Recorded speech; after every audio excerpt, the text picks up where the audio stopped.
What's up, y'all? We over here at Oso Bay fishing under the bridge right now.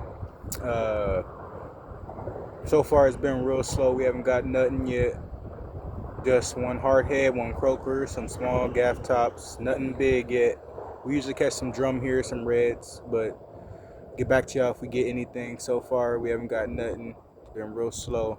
This is gonna be the setup. I got up 3 rods. My mom's using her two, and my other mom is using her other two. So far, this is the setup right here. We got our big rod right there.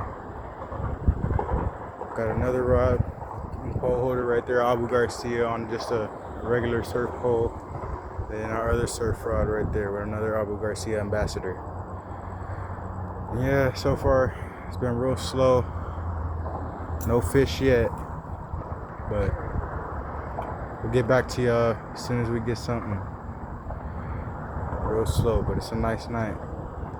Nice night. A lot of bait. It's real active. A lot of slicks in the water. A lot of fish chasing bait. So, I don't know. A lot of activity by the bridge. That's where I've been casting.